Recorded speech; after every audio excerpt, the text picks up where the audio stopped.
بسم الله الرحمن الرحيم السلام عليكم ورحمة الله تعالى وبركاته داوديال من البو عالم كاد كجوكتان كوسو دوادا وركا سومالي كيبل oo idin kaga imaanaya stuudiyaha magaalada Nairobi xilligan waxa uu diyaaranigo Cabdullaahi Axmed Cali qodobada aad ku daawan doontaan kuwada ugu doorka roona waxa kamid ah gudoomiyaha gobolka Banaadir duqa magaalada Muqdisho ayaa waxa uu daahfuray kulanka wada tashiga diyaarinta qorshaha waxbarashada 5 sano ee soo socota madaxweynaha maamulka Puntland oo safar dibadda ku maqnaa ayaa maanta dib ugu laabtay magaalada Garowe gudoomiyaha hore ee baarlamaanka Soomaaliya Professor Maxamed Sheekh Cusmaan Jawaari ayaa maanta si weyn loogu soo dhaweeyay magaalada Baydhabo saraw ka xoogan ayaa xilligan laga dareemayaa suuqyada ku yaala magaalada Muqdisho ee lagu iibiyo kalluunka noocyadiisa kala duwan qodobadaasi iyo qodobo kale oo faahfaahsan ayaad goordhow warka ku daawan doontaan ee u diyaar garooba balse ku soo dhawaada qadar adeega bulshada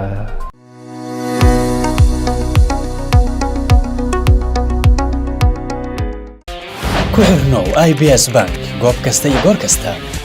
adigoo isticmaalaya IBS Mobile Banking degso application-ka oo isticmaal adeega IBS Mobile Banking si aad u isticmaasho application-ka fadlan kala soo deg Google Play ama App Store-ka ku qoro IBS Mobile Banking kadibna guji install si aad ula soo degto app-ka haddaba ka isticmaal teleefankaaga adeegyada IBS Bank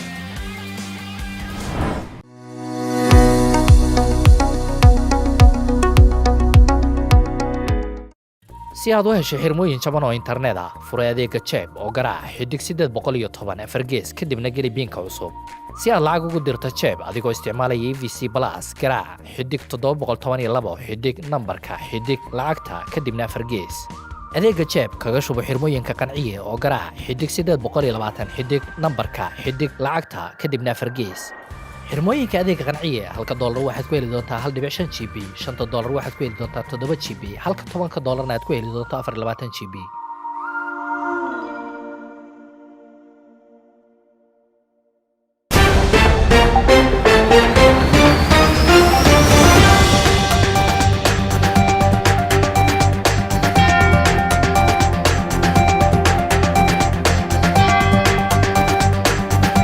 madaxweynaha maamulka Puntland oo safar dibadda ku maqnaa ayaa maanta dib ugu laabtay magaalada Garowe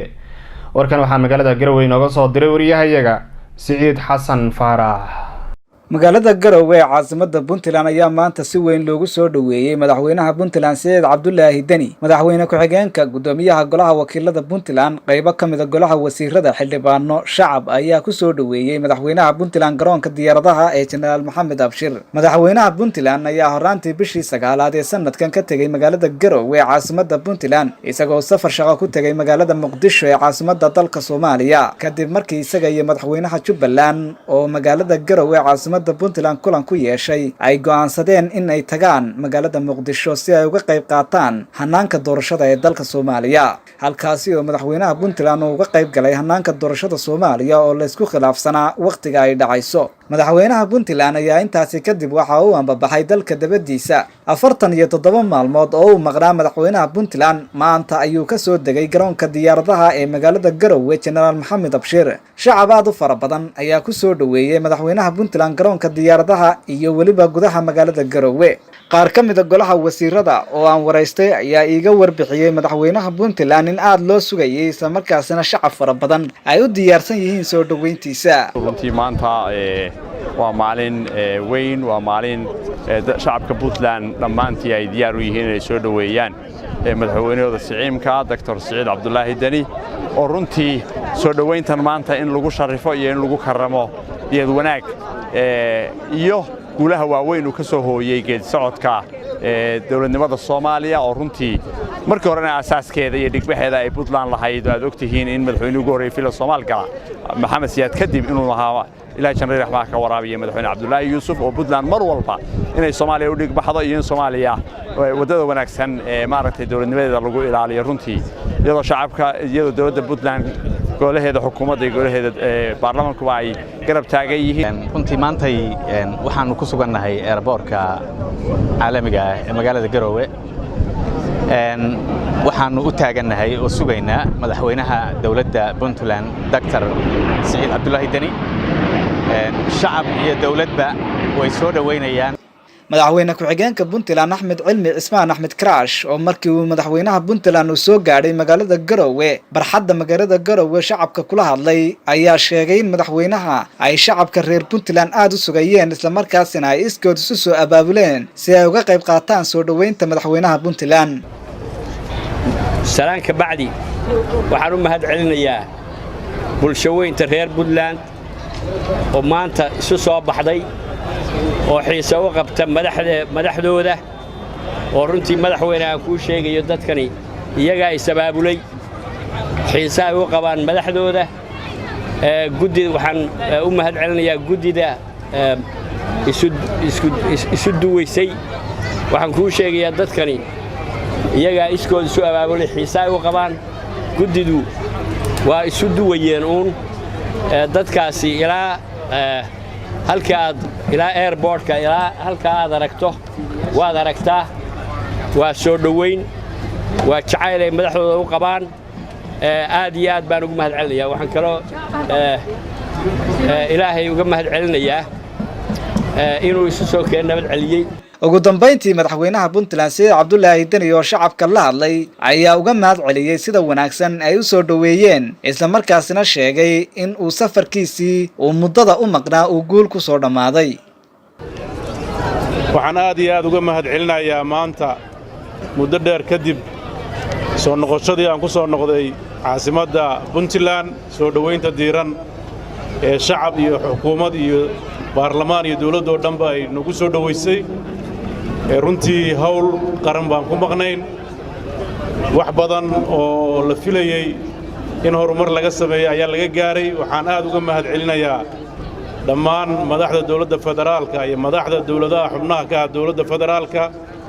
muddadii hadda 2 bilood ama 3 bilood ahayd ee hawlaha shaqo marna aan u joognay Dhuusamareeb 1 iyo 2 iyo 3 hawshii lagu qabtay iyo muddadii u dambeysay bisha ahayd ee xamar la joogay hawlihii baaxadda lahaa ee la qabtay ee ka wada qayb galeen dhammaan siyaasiyiinta Soomaaliyeed khaasatan heer federaal baarlamaanka iyo aqalka sare waxaan dadka reer Puntland si gaar uga mahad celinayaa dareenka wanaagsan iyo talada joogtada ay nala garab joogeen wafdigeennii halkaa joogay waxay muujiyeen sida ay ugu weyn tahay midnimada Soomaaliyeed iyo qarannimada Soomaaliyeed talooyinkoodii wanaagsanaa ay mar walba nala garab taagnaayeen dulqaadkii iyo tanaasulaadkii faraha badnaa ee Puntland ay samaynaysay muddooyinkaas howluhu ku jireen waxay markhaanti ka noqotay dowrka Puntland ee hogaaminta geedi socodka dawlad dhiska Soomaaliya waxaan uga mahad celinayaa shacabka waxaan uga mahad celinayaa ismada culimada ganacsatada dhammaan bulshada qaybaheeda kala duwan haweenka sida ay mar walba uga walwalayeen in taayirkii wareegayay ee Soomaaliya dib hore ugu socotay inuusan istaagin waxa Ilaahay mahadiisa in maanta loo dareeray doorashadaas oo ka mid ah tiirarka ee ugu muhiimsan marxaladan Soomaaliya ay soo kabanayso. Saciid Xasan Faarax, Somali Cable TV, magaalada Garowe. guddoomiyihii hore ee baarlamaanka Soomaaliya Professor Maxamed Sheekh Cusmaan Jawaari ayaa maanta si weyn waxa loogu soo dhaweeyay magaalada Baydhabo. warkan waxaa faafahintiisa magaalada Baydhabo inooga soo diray wariyahayaga Axmed Saadaq. guddoomiyihii hore ee baarlamaanka dawladda federaalka Soomaaliya Professor Maxamed Sheekh Cusmaan Jawaari ayaa maanta si weyn loogu soo dhaweeyay magaalada Baydhabo oo caasimad ku meel gaar u ah maamulka Koonfur Galbeed Soomaaliya waxaana soo dhaweeyay guddoomiye ku-xigeenka koowaad ee baarlamaanka iyo guddoomiye ku-xigeenka labaad ee baarlamaanka dawlad goboleedka Koonfur Galbeed Soomaaliya markii uu ka soo degtay garoonka diyaaradaha Shaati Guduud ee magaalada Baydhabo waxa uu hoolka garoonka nasashada kula hadlay warbaahinta ugu horeen guddoomiye ku-xigeenka koowaad ee baarlamaanka dawlad goboleedka Koonfur Galbeed Soomaaliya ayaa soo dhaweeyay guddoomiyihii hore ee baarlamaanka Professor Maxamed Sheekh Cusmaan Jawaari isagoona ku sheegay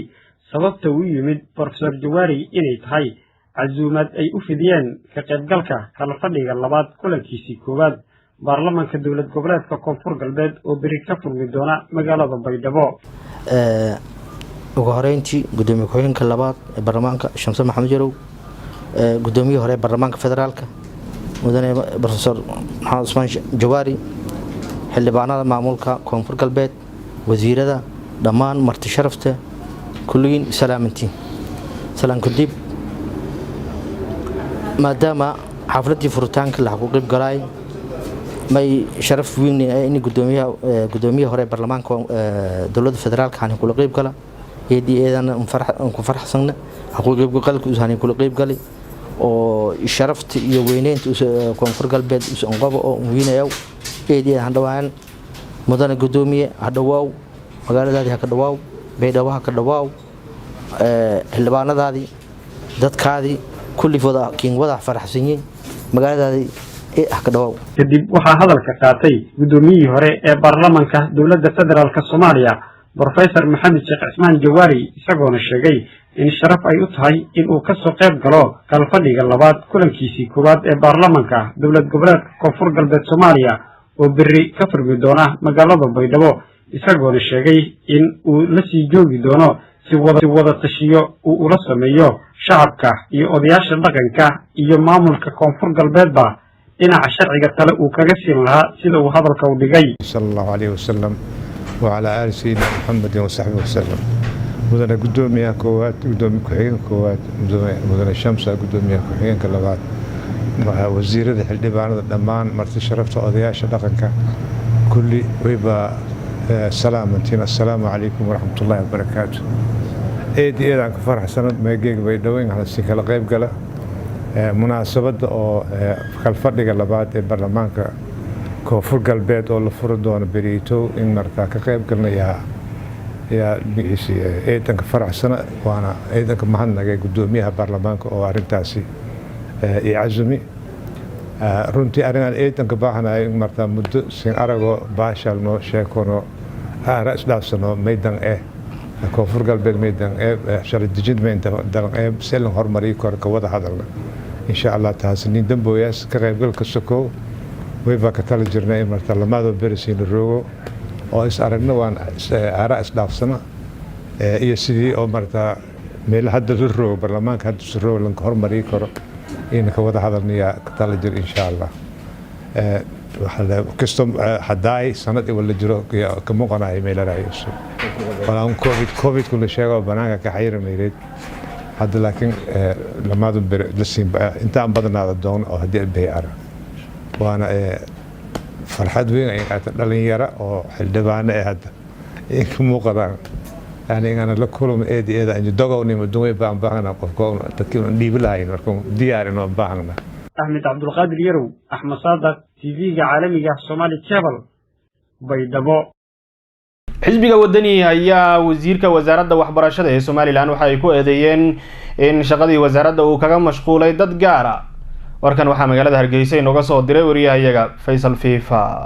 ku-xigeenka xogayaha waxbarashada xisbiga mucaaradka wadani Aftax Saciid Axmed oo la hadlay telefishinka Somali Cable ay waxa uu si adag u duray wasiirka waxbarashada iyo tacliinta sare ee Somaliland Axmed Maxamed Diiriye Torno oo uu tilmaamay in shaqadii wasaaradda uu kaga mashquulay magacaabidii sidoo kale naasnuujinta ashkhas gaar ah isagoo xusay in muddo ka yar sanad oo wasiirku joogay wasaaradda oo soo saaray 4 wareegto oo ku magacaabay 34 xil kuwaas oo xilligan wasaaraddu aanay u baahnayn waxaanu dhanka kale xusay waa sida hadalkiisa u dhigay in macallimiinta qaarkood oo si aad ugu mashquul soo saaridda u bixi Beritole dhankooda sanado fara badan aanay arag dhaqaale dawladeed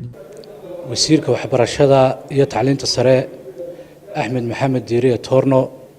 muddo ka yar sanad oo ahaa wasiirka waxbarashada iyo tacliinta sare waxa uu soo saaray 4 magacaabinood 4 magacaabinood buu soo saaray tan wuxuu soo saaray 14kii bishii saddexaad 2020ka waxa ku magacaaban 13 xil baa ku magacaaban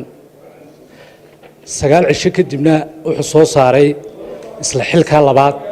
taasoo 23kii bishii saddexaad 2020 ah oo ah xil la taliye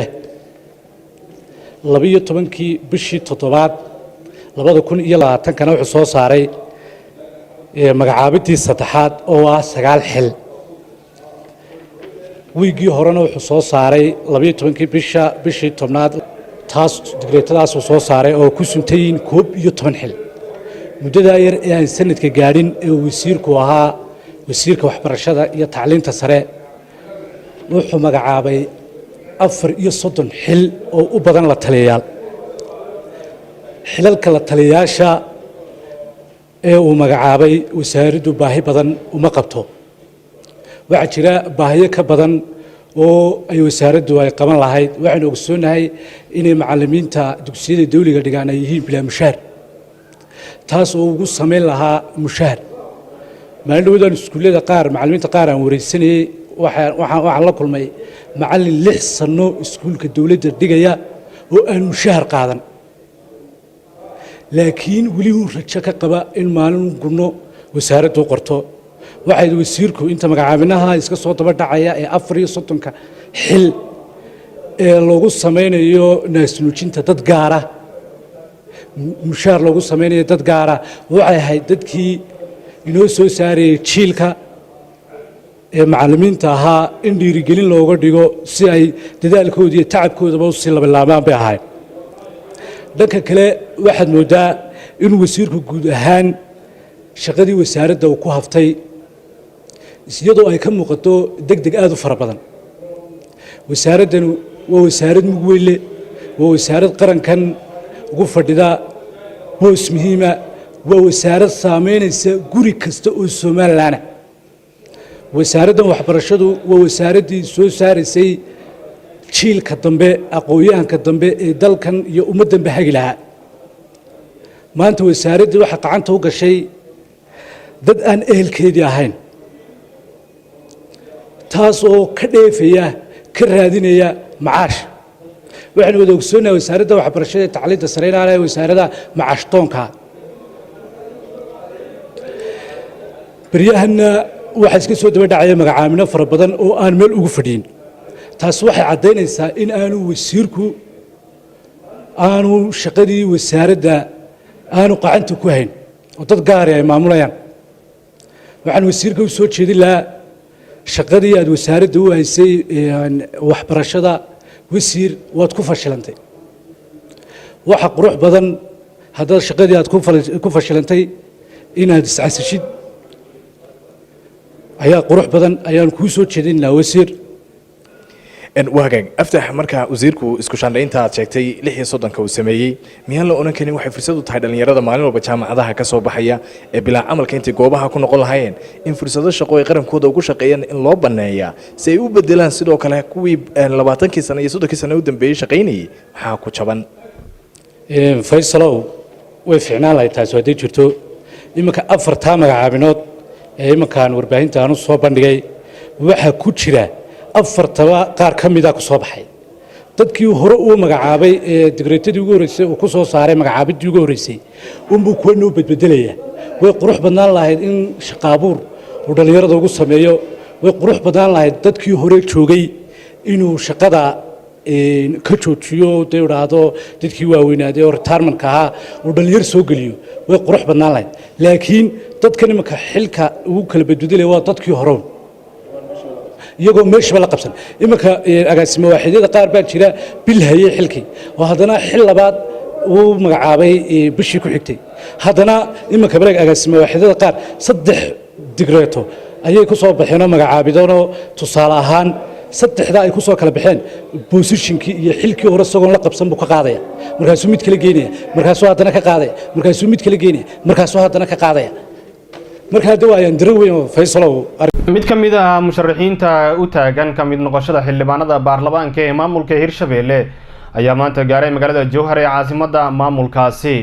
warkan waxaa faafahintiisa magaalada Jowhar inooga soo diray wariyahayaga Liiban Laki waxaa maanta magaalada Jowhar ee caasimadda maamulka Hirshabelle soo gaaray musharax xildhibaan baarlamaanka labaad ee dowlad goboleedka Hirshabelle Maxamed Isxaaq Nuur Ameeriko waxaana magaalada Jowhar ee caasimadda maamulka Hirshabelle ku soo dhaweeyay dhalinyaro waxgarad iyo nabadoono ugu horeyn waxa goobta ka hadashay Sarra Maxamuud Timacade waxaa maanta imaanay magaalada Jowhar gobolka Shabeellaha Dhexe waxaan la soconaa xildhibaankeena mustaqbalka insha Allah waxaan rajeynaynaa guulo badan inuu guuleysto insha Allah waa mahadsantihiin dhammaantiin intii soo dhaweysana waa ku faraxsanahay waan idinkaga mahadcelinaynaa inuu dadka deegaanka dhibaataysan inuu wax u qabto maadaama Hirshabelle ay tahay gobol aad dhibaato uga taagan tahay dhan walbaba waxaan ka rajeynaynaa isbedel dhab inuu ka keeno sidoo kale waxaan dhankiisa ka hadlay nabadoon Nuur Khaliif waxaan maanta soo dhaweynay Maxamed Isxaaq Nuur oo nagu matalaya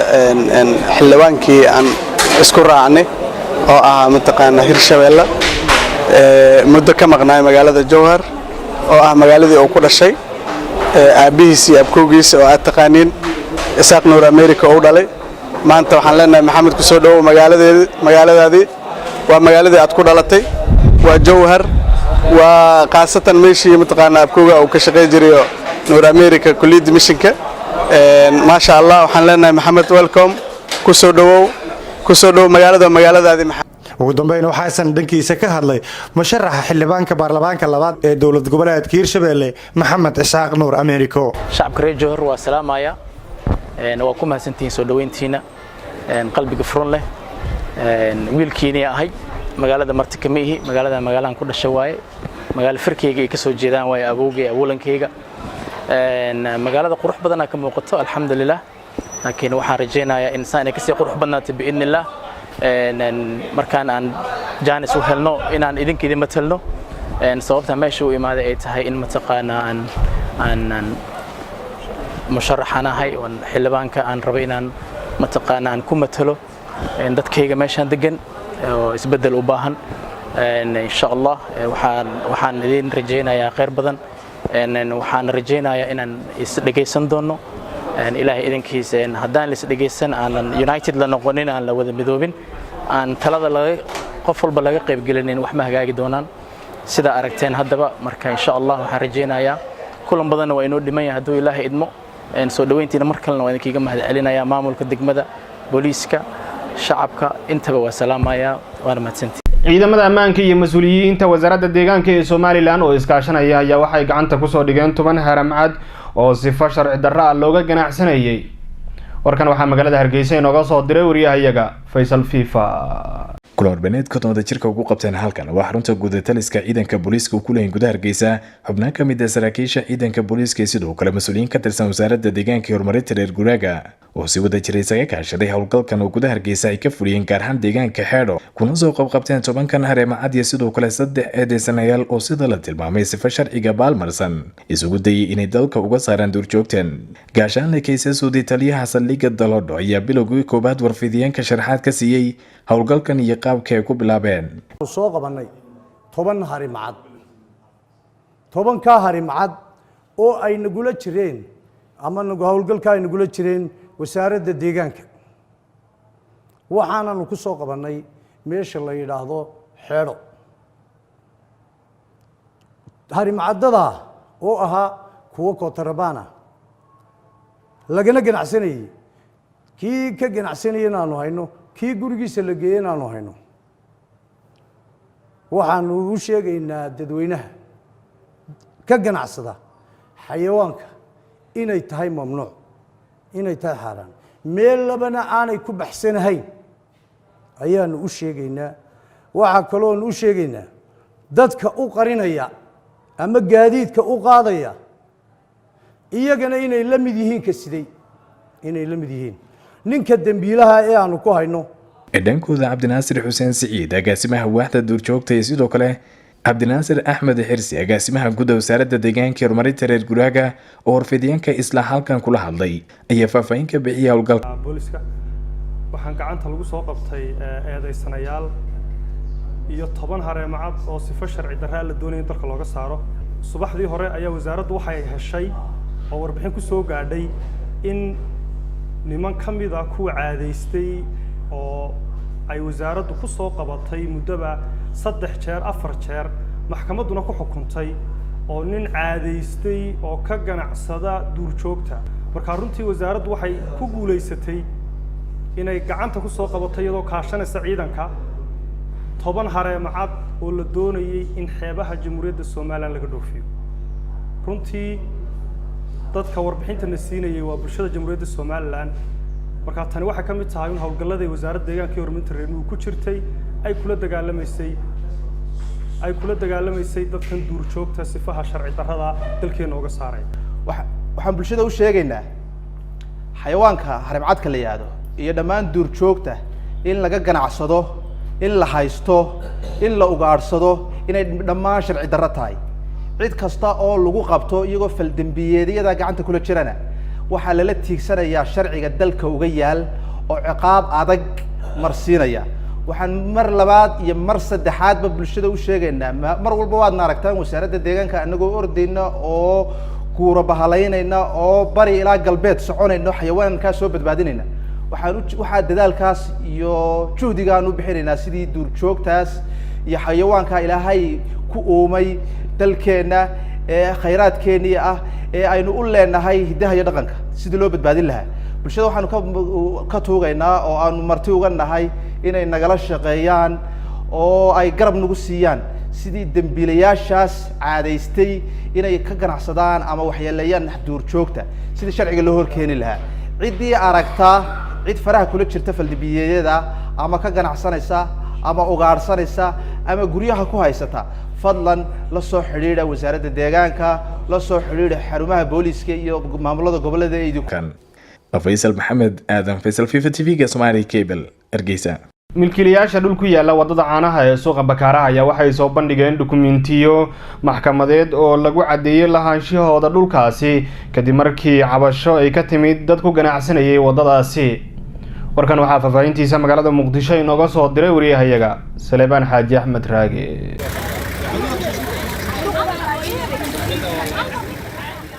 dhismahan la burburiyay ayaa waxaa dhawaan sheegtay dad la sheegay inay ahaayeen warato ku ganacsanayay wadada caanaha ee suuqa Bakaaraha. murankii ka dhashay kicinta ganacsatadaas waratada ah ayaa gaaray heer maxkamadeed iyadoo markii dambe halkan looga saaray amar ka soo baxay maxkamadda. qaar ka mid ah warbaahinta Muqdisho ayaa maanta loo soo bandhigay dukumentiyo muujinaya cadeemo iyo go'aano ka soo baxay maxkamadaha kala duwan ee dalka, taas oo lagu cadeeyay lahaanshaha dhulkaasi. dacwada u dhaxeysay dadka ku ganacsanayay wadada caanaha ee suuqa Bakaaraha iyo milkiilayaasha dhulkan ayaa soo socotay tan iyo sanadkii 2017 iyadoo dhowr heer soo martay dacwadaasi. waxaa markii dambe loo go'aamiyay lahaanshaha dhulkaas Faarax Xuseen Xaayo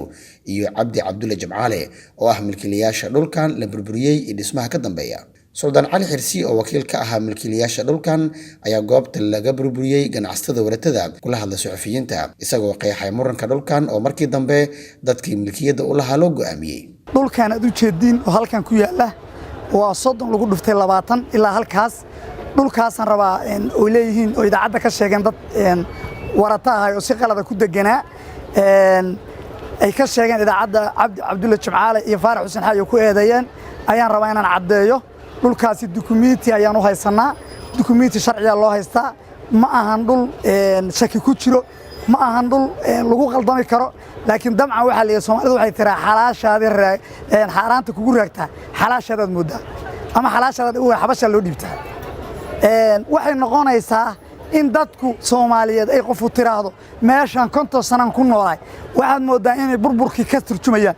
laakiin qaranka Soomaaliyeed iyo nidaamka maanta jira wuxuu u hoggaansan yahay in qof walba xuquuqdeeda ay hesho oo si cadaalad ku hesho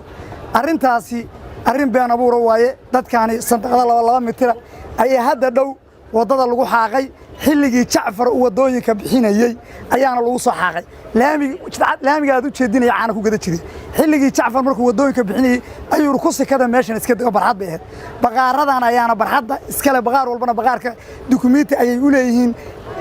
nimanka aan ka hadlayno nabadoonku ay Cabdi Cabdulle Jimcaale iyo Faarax Xuseen Xaayo dhulkan aad u jeedinaya halka dukumenti u leeyihiin 4 sano ayay nala dacwoonayeen dadkaasi waxay naga 4 sano baqaarka nagu dhagan $2,000 ka soo xarota waad garan kartiin hadii hantida la isku geeyo markaan anagu hanti sheegan weynay ayay damcatay in idaacadaha nagala sheego hanti naloo sheegto been abuur oo nugula sheegto waxaan milkiyad baan u haysanaa meeshay doonana ka dacwoodeen meelana meeshay qanacay islaamka oo dhan tusaynaa ganacsato dhan tusaynaa qofkii islaamna tusaynaa dhulkaasi dhul milkiyad oo aan lagu kahdoomi karin waana soo bandhigi warqadan soo bandhigi doona. Suldaan Cali Xirsi ayaa dhinaca kale la wadaagay dukumentiyo la xiriira lahaanshaha dhulkaasi ku yaala wadada caanaha ee suuqa Bakaaraha. warbaahinta ayaa aragtay warqado kala duwan oo ka soo baxay xafiisyada kala duwan ee maxkamadaha iyo maamulka gobolka Banaadir kuwa oo dhamaantood lagu cadeeyay in milkiyada dhulka lagu murmay ay leeyihiin Faarax Xuseen Xaayo iyo Cabdi Cabdulle Jimcaale. waa xukunkii ugu horeeyay ee gobolka Banaadir ee taariikhdiisu tahay 24 bishii 7 2017 madar racfaanka ay qabteen waad arkaysiin xukunkii maxkamadda racfaanku wuxuu soo baxay 26 bishii 7 2018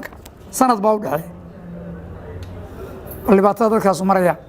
isla markaa cabashay qaateen ay u qaateen maxkamadda sare ee dalka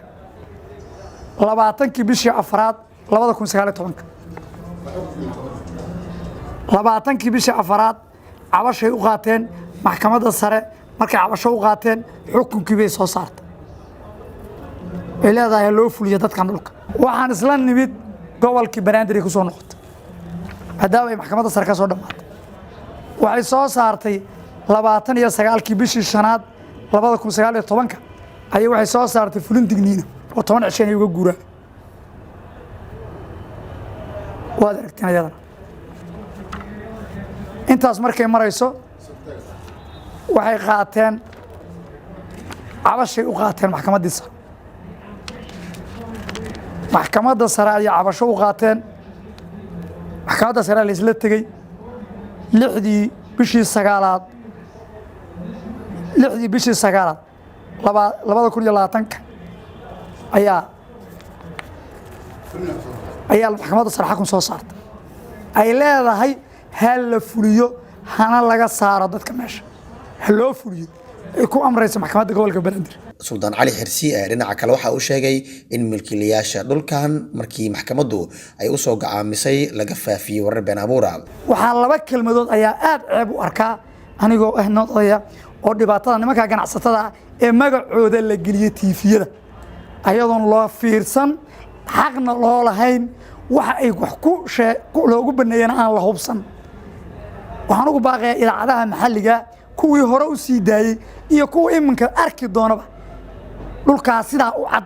oo ku yaryahay dhul xamar ku yaalo noocaas dukumeenti u haysaaba ku yaryahay in aan la sii dayn kuwii horena sharciga noo dhaxay doona ee sii daayay sharcigan isla tagi doona dadka sharciga u dhaxeeya in qof magaceeda aan la hubsan la isticmaalo sharciga noo dhaxay doona Salaaman Xaaji Hamdraagi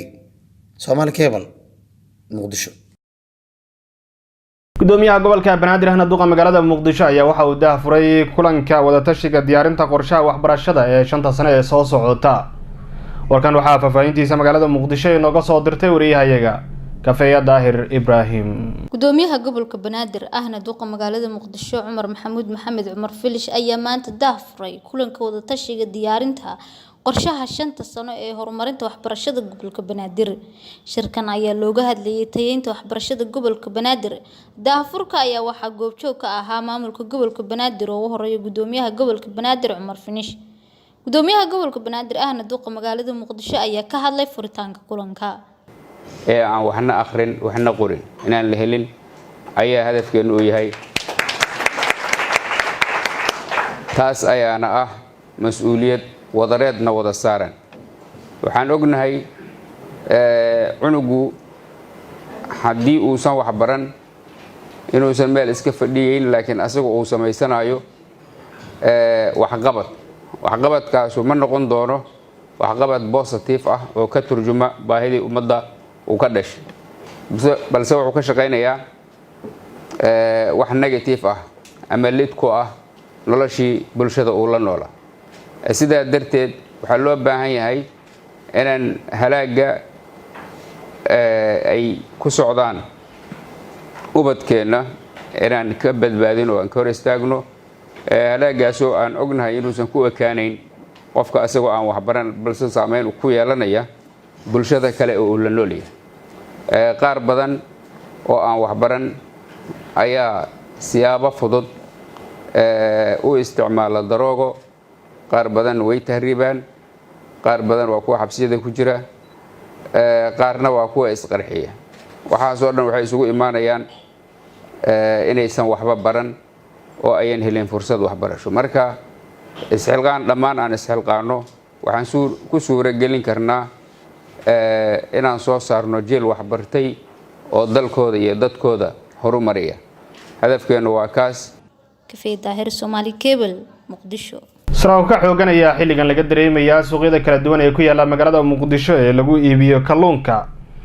warbixin arintaas ku saabsan waxaa magaalada Muqdisho inooga soo dirtay wariyahayaga Shukri Umar Yuusuf halkani waa suuqa kawaanka malayga degmada Xamarweyne ee gobolka Banaadir waxa maanta kawaanka laga dareemayaa isbedel xagga qiimaha malayga ah qaar ka mid ah ganacsatada iibisa malayga oo telefishinka caalamiga ah ee Somali Cable la hadlay ayaa sheegay in maanta uu jiro qiimo koror ku yimi qiimaha malayga iyagoona qaarkood sababta inoogu sheegay in ay jiraan maraakiib shisheeye oo ka kaluumaysata xeebaha badda wax soo saarkiina waxa ay yareeyay waxay tahay badeena waxa ka kulmaysaa dooman marayaan shisheeye ka kulmaysanayo kheyraadkii shisheeye la baxayo xilligan oo malay meel la dhigaa la way jiray haddana doomankii doontii hal xabo laba xabo tii u fiican saddex bay keenay hadda kan marka uu $85 $90 yahay marka hore $50 $45 ah haddana $85 halkii xabo deertaan ilaa $100 ilaa $200 ilaa $250 u dhaxeeya kiilada hadda waxaan gadaynaa $3 $4 la gadaa marka xilligiisii ka horeeyay $1 $2 la gadi jiray ilaa $1 badin way degan tahay laakiin doomankiiba waxay sheegayaan maraakiib oo shisheeye badda ku jiraan alxamdulillah wallahi kabaanka malayga بريهي هاد لبدان بير oo la soo dhaaftay malayga aad iyo aad u ruqisnaa kiilada waxaan gadeynay $2 ibar malay oo loo yaqaano jaadarka yumbigan waxaan gadeynay $4 ibar jaadarka $2 ibar waa laakiin maanta sarafka oo weyn ku imaaday maanta oo sarafka casna oo keenay xoogaagii daruurtii xalay roobka noo da'ay oo doomankii ay malayga ay gaadi waayeen awgeed maanta malayga waa sarafkacay kiilada maanta waxa la gadaa $4 malayga jaadarka يومبيجن وحلقة $6 أسجن الحمد لله عبد الله مستمعي أو شلي نوجودي أو كستمكي أو حاجة جديني ما أنت حقوم قدام أنت عرنتي سامنتي قالت ما أنت نشل $4 يبر ملاهي وقدسي ما أنت $4 مكان هذا أنا بيلكي معنا مسكو كيناي مركز ساسو كلا أنا سوقي وأنا روح معي سوق ما أنت ولا فرينا أنا جن يومبي كيلو $6 جهر كيلو $10 حتى وقت حضر هذا أكو جنة وعصوبة والأمر إذا ما شاء الله بدأ حوغا مع القبل كشي بدأ حوغا ما شاء الله dhinaca kale dadka iibsada malayga ayaa dhankooda waxa ay sheegeen in uu la xiriiro kor u kaca qiimaha malayga mawjadaha badda oo marba si isu bedela shalay waxaan ku gadanayaa waxay $3 $2 maanta wuxuu ugu tagay $6 waxa keenayna waa challengeska oo beeca waay marka maanta waa gatay waxaan ku gatay kiilo $6 malayga qiimihiisa runtii hadda sicirku wuu isbedelay sidoo hore wuu ka qaalisan yahay hadda waxaa laga yaabaa marka jabiga aad u fiican tahay inuu malayga si xooli ah u imaado oo qiimaana ay jabto balse maalmahan wuxuu ugu duwan yahay jabiga isbedel awgiis in malayga sicirkiisa kor ay u kacdo waxa sidaan oo kaleeto mararka qaar qiimaha malayga ku yimaado inuu kor u kaco mararka qaarna uu hoos u dhaco shukurshishu telefishinka Somali Cable Muqdisho qodobkaasi ayaa daawadayaal ugu dambeeyay ruuxii dalka iyo dibadda naga soo gaaray oo xilligan aad ka daawanayseen telefishinka Somali Cable si gaar ah istudiisa magaalada Nairobi warkan waxaa idin akhrinaya aniga Cabdullaahi Axmed Cali aniga dhammaan wariyaashiga la qayb qaatay tibinta warka dhammaanteen oo isku duuban waxaan idin leenahay nabadgelyo